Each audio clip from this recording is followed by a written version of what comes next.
I'm 25 and am having a micro wedding. My dad's 43 and this woman's at least in her 50s. My dad and this woman have been together like 3 to 4 years at this point. I've never met her as they live on the opposite side of the country. I've had about 3 to 4 conversations with her over the phone and grow more annoyed every time. The first one was when I cut my mom off after a bad blow-up. Going on and on about I'm young and I'll come around and she's my mom still, etc, etc, etc. The second was last summer. I was 8 months pregnant and my car was impounded BC of the insurance company. It was resolved. I called to let my dad know, not her, and she kept going in circles repeating that we need to get it cause it accrues fees. I had a minor snap then. I don't appreciate being talked to like I'm stupid and 15. I was telling him that BC of the insurance company our truck got towed and was in impound, and they were in the process of getting it out. She chimes in, he had me on speaker, and repeatedly said in a tizzy, get that car out. You need it, it's accrues fees, the longer it's there the more it is. Literally repeated the same sentences for 10 minutes refusing to listen, when I told her it was being handled until I snapped and told her to stop it because it was being handled and I knew perfectly well what impound is and does and to stop talking to me like I'm 16 years old. Again, I was 8 months pregnant and was giving an update, not asking advice. I sent my dad an invite specifically addressed to only him and his RSVP was pre-filled for only him. I've seen him all of 2 times in the last 10 years and the only time he made an effort of contact was when I was pregnant. Well, now I'm getting married, in a week at this point. He never sent his RSVP card, so I texted him asking about him and his parents and he said they're all coming. So I reiterated all 3? And he said 4 including this woman. I said his invite was addressed to him and pre-filled for 1. I haven't had a text since. Not only is it my wedding, but my FH and I are announcing our 2nd pregnancy as well and I don't want someone who lacks boundaries there. Or someone, not from my IL family, that I haven't met / don't know. Yes, I did try talking to him this spring in person about her behavior. I told him I don't appreciate it when she talks to me like some stupid teenager who doesn't know what anything means. I don't call for advice, I call to give updates. I didn't need or appreciate the consistent repeating of information I had made clear I already knew. He told me she's just motherly and I told him that's great for her. But I'm not her child, I'm not her friend, and I don't need another mother. I have 3 and didn't need another one. I'll be sending a message tomorrow asking if he's coming or not and if he won't go without her that's fine. Just don't come at all and I'll send a Zoom link that ends promptly after the ceremony. It's my wedding and I just don't want her there.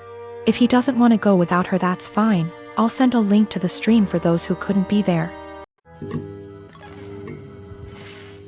I have been with my fiancé for 2 years. We are both 37 years old, we're getting married soon. I've only met her family a couple of times. My daughter, Judy, 16 years old, has never met them till very recently where they hosted dinner to celebrate 4th of July and that's when they met her for the first time. Judy has a visible burn scar on her forehead. It was due to an accident she was in when she was 9. She used to be incredibly insecure about it, to the point where I was forced to homeschool her and it was hard trying to deal with and navigate through this rough time. Now she's doing a lot better, though some comments can really cause her to become stressed out and anxious. My fiancé knows all that and respects it. Before we went to her parents' house I asked her to tell them about Judy and her struggle, and get to try and not say anything negative about it or possibly mention it. She said she would guarantee no one will say anything. We got to the event and they talked to Judy and she slowly warmed up to them. Everything was going well till I was dinner time. My FMIL looked at Judy while she was eating and pointed at her scar, basically asking questions about it, which made Judy lose her appetite and start to get uncomfortable. I kept sending my fiancé and her mom signs to knock it off, but to no avail. Finally, FMIL then brought up the wedding and asked my fiancé if it'd be possible to Photoshop the scar out of any wedding photos that will have Judy in them just in case they distract viewers. I was dumbfounded. Fiancé said nothing, just stared casually while nodding. I looked at Judy and it was clear this got to her. I leaned closer and asked if she was feeling uncomfortable and that we could leave if the answer was yes. She took her time, then nodded and said, "Yes, I'm feeling uncomfortable right now." I got up and told her to get ready cause we were leaving. My fiancé, her mom, and the family started insisting we finish dinner and stay, but I refused. I took Judy and got in the car and left before even talking to my fiancé. Obviously, she was pissed. She called and was angry, talking about how I disrespected her parents by taking Judy and leaving in the middle of dinner and not even saying goodbye. I told her that Judy was feeling uncomfortable with Mill's comments and questions. She said Judy overreacted and is in need to go back to therapy if a simple mention of her scar caused her to react that way. I got tired of arguing and asked her to give us some time, but she went on me and said that I have no respect for her and her family, and that what I did was irrational, and now she won't speak to me till I clear things up with her family, after ruining their celebratory dinner. I'm a professional ballet dancer for a living, but I also do some modeling in my spare time. Last weekend, I was doing a latex shoot. Before anybody says anything, it wasn't anything fetish-wise. It was just a shoot that called for wearing more uncommon types of fabrics. My outfit was a black full-body catsuit, so think of a skin-tight garment that covers from neck to toe, including gloves. If you've ever put on a wetsuit, then you can probably imagine how much of a pain it is. It's a pretty in-depth process that involves lots of baby powder, a lot of sweat, and some less than ladylike stances. Dressing usually takes anywhere from 20 to 25 minutes start to finish. I always dread it, but can't argue with the results. Anyway, my boyfriend was in my dressing room as I was getting changed. He doesn't always come along for shoots, but I needed him that day because my car is being repaired and we needed to go somewhere afterwards. His one kinda annoying thing is that he talks to me while I'm getting changed, even though I very politely asked him to let me do it in peace. If I'm just putting on a dress or something less complicated, it's not a problem. But with latex, you have to concentrate, seriously. My facial expression is pretty similar to when I'm doing heavy leg presses or squats at the gym, so that the garment slips on correctly and, more importantly, you don't rip it. It's very easy to tear if you're not careful. And a full-body catsuit can cost upwards of $700 to $800 minimum.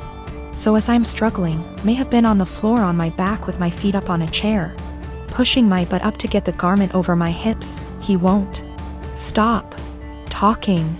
Come on, girl, you got this. Do you want help? I don't think you put on enough baby powder. Babe, you got this, get that big ass in there. And I politely asked him several times to just let me concentrate. He responds by saying, relax, I'm just trying to help, before patting me on the butt. I'd had enough. I demanded he stand outside because he was being super distracting and I couldn't afford to rip the garment. I didn't ask him to help because there's a technique to getting latex on and he doesn't have it. He got all pissy and was like, whatever, maybe you need a bigger size anyway, before leaving the shoot completely and taking the car. I had to get an Uber home after the shoot. On one hand, I was getting super frustrated, I was hot and sweaty, and combined with my kinda short temper, I was getting pissed off that I couldn't get the suit on. On the other hand, I asked him multiple times not to comment or distract me. And I never indicated that I was in the mood to be touched. I have a home daycare. I like to think I'm pretty lenient, but I do have one big rule: don't make me the bad guy. I understand we might have different rules, but don't make your child resent me by not backing me up.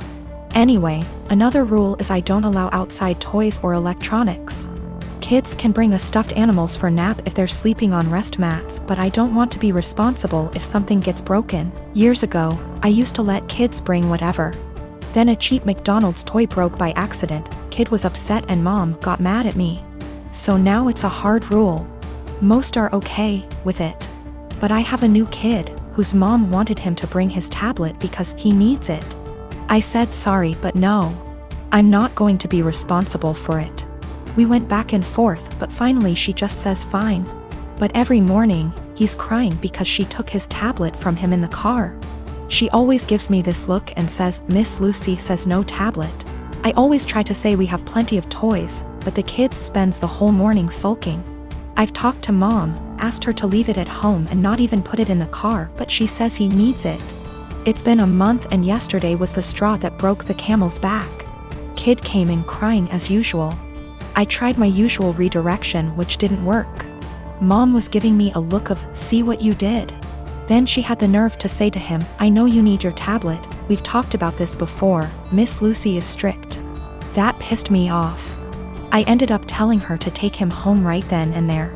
She was shocked and tried to stammer. He was my first kid of the day, so there was no scene.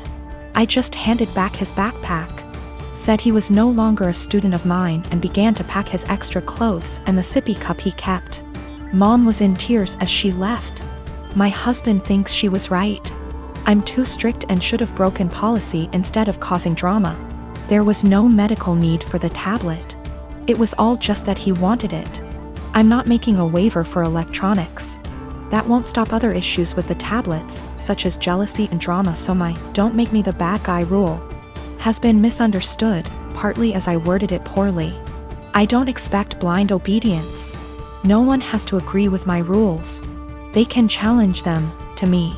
But to their kid, I'd rather them explain everyone has different rules and that while they're with me, things will be different. I do the same with parents who have different rules than mine. I never say they're wrong or strict. I say that we have different rules at school and to listen to mom and dad. This is also a policy for pacifiers, bottles, and potty training. I'll approach any of these milestones when you ask, but you have to be working on it at home too. The kid won't progress if they only go pee on the potty at home. And the child was not autistic or non-verbal. If he was, an exception would be made. I returned her money for the last few days of January and texted an apology for terminating without notice, and said I hope she was able to find care. She said she left him at her mom's. She also asked if there was any way I'd reconsider, and I said no. We had a long phone call and no minds were changed, but it was the ending we should have had.